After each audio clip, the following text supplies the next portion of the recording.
And one of the great things about human species is that we have this remarkable organ, the brain. La tête dans le cerveau.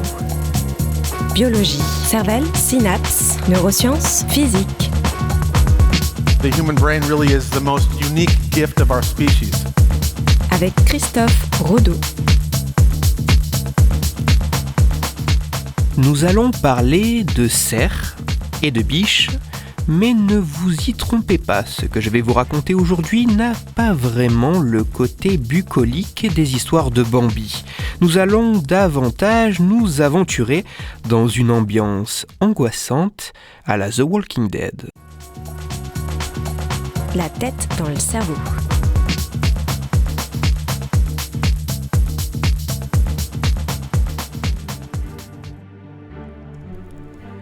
Le cerf est cet animal vivant dans les forêts tempérées de l'hémisphère nord. Alors que le mâle est nommé cerf, la femelle est désignée sous le nom de biche et l'individu juvénile de faon. Mesurant en moyenne entre 1,10 m et 1,50 m, les mâles se distinguent assez facilement des femelles par la présence de bois au niveau de leur tête. Les bois tombent lors de la période hivernale pour mieux repousser autour de la période estivale. Ces animaux sont herbivores, se nourrissant essentiellement de bourgeons et de jeunes pousses d'arbres et d'arbustes, voire parfois de quelques fruits. Avec un pelage brun-roux à gris-brun selon la période de l'année, des sens acérés et une morphologie idéale pour la course, cet animal s'épanouit parfaitement dans les massifs forestiers au sein de troupeaux. Avec son allure et sa prestance naturelle, cet animal noble et élancé, préférant adopter un comportement d'évitement et de fuite face aux éventuels prédateurs plutôt que le combat, le place, pour certains, roi de la forêt. Le décor étant planté, partons faire un tour dans les bois.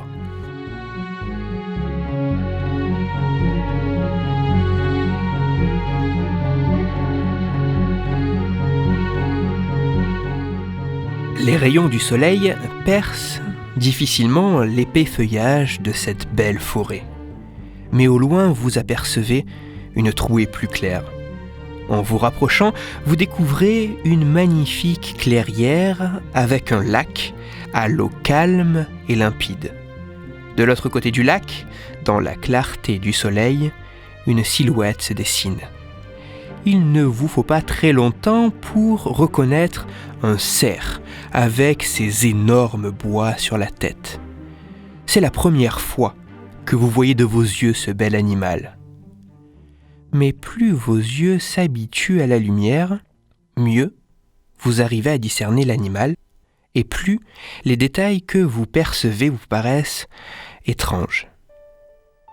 L'animal est extrêmement maigre et ses côtes sont apparentes au niveau de ses flancs. Il a le regard vide et semble difficilement tenir debout.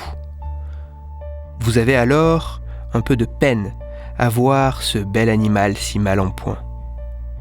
Mais votre peine laisse place à un sentiment qui vous glace le sang.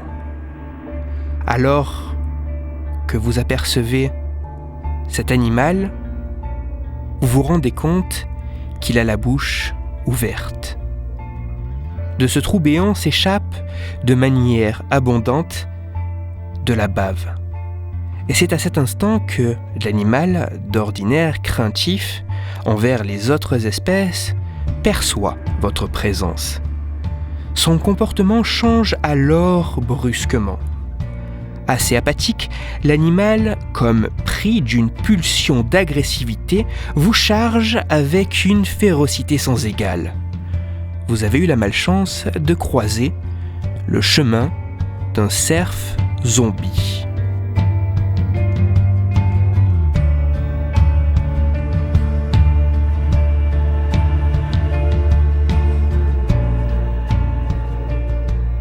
Plus que de n'être qu'une simple fiction, une réelle maladie, identifiée depuis les années 70, touche les populations de cervidés, notamment en Amérique du Nord.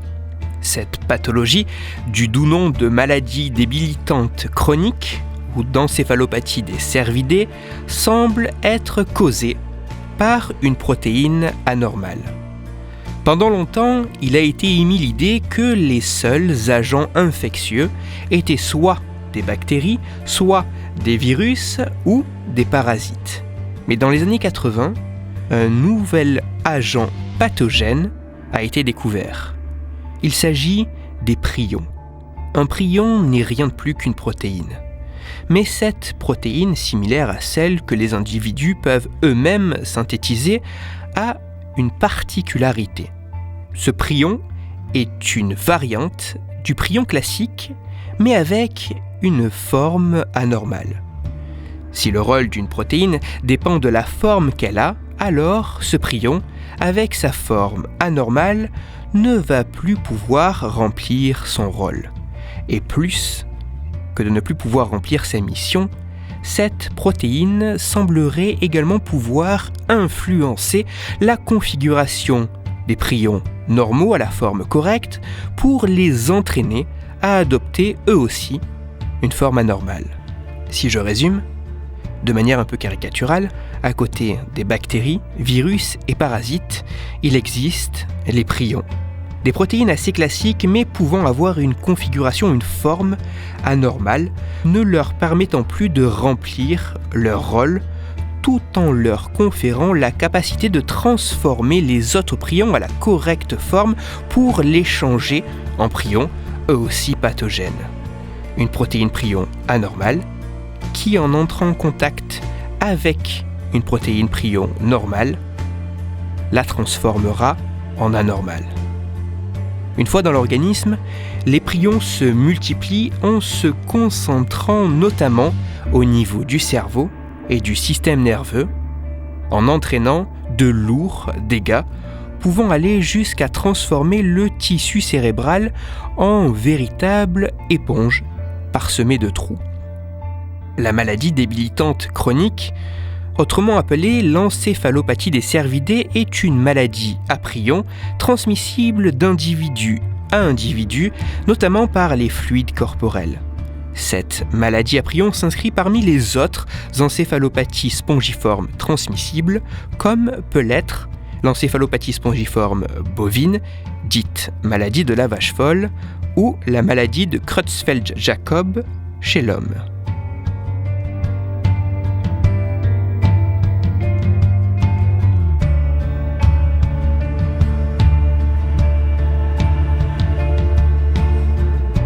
Cette pathologie, sans réel traitement curatif, qui transforme les cerfs en zombies avant d'entraîner inévitablement leur mort, inquiète certains chercheurs, car plus que de se transmettre assez facilement entre les différents cervidés, et même si pour l'instant aucun cas de transmission chez l'homme ne semble avoir été recensé, cette maladie pourrait aussi passer la barrière des espèces pour nous toucher à nous.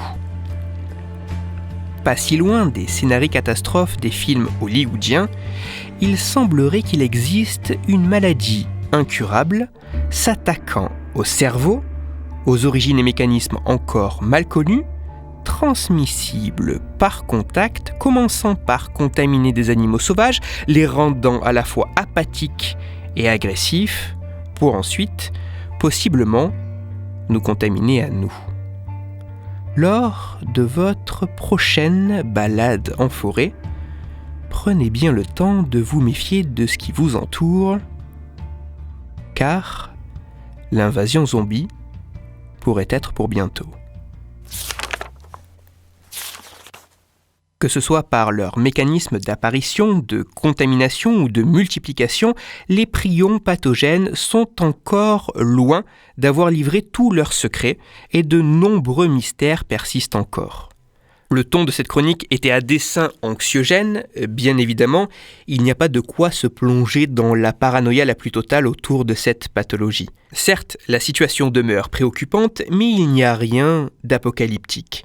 Je rappelle que pour l'instant, aucun cas de transmission de cette maladie dans notre espèce n'a été recensé. Et dans la mesure où vous ne vous baignez pas dans des fluides corporels de cerfs malades ou que vous n'utilisez pas les mêmes ustensiles à la fois pour dépecer un animal contaminé et pour manger, les risques assez faibles de base sont encore bien plus restreints. Toutes les références de ma chronique se trouveront sur mon site, Cerveau en argot, et pour approfondir la chronique d'aujourd'hui, car il se pourrait que cette protéine anormale soit introduite par une sorte de bactérie parasite, je vous renvoie vers un ouvrage parlant très largement des parasites de manière ludique et passionnante. Ce livre a pour titre « Moi, parasite ». Il est écrit par Pierre Kerner et il est publié aux éditions Belin. Si vous avez frissonné avec cette histoire de cerf zombie, je vous renvoie à l'épisode précédent de La tête dans le cerveau qui mettait en avant les bienfaits que l'on peut trouver dans les situations effrayantes. Il s'agit de l'épisode numéro 117. Pour continuer de frissonner, il y a aussi les autres épisodes un peu creepy de La tête dans le cerveau, comme l'épisode 34 sur la greffe de tête humaine, l'épisode 72 sur les parasites qui nous font aimer les chats, ou l'épisode 74 sur cette guêpe qui zombifie un cafard pour que sa progéniture puisse le dévorer. Et il y a également le podcast La Librairie Yokai qui, chaque mois, nous parle d'histoire et de culture japonaise au travers d'esprits, de démons et de fantômes japonais, les yokai. Dans le cadre de leur semaine spéciale Halloween, j'ai eu le plaisir d'être invité le temps d'un épisode pour parler peur et cerveau.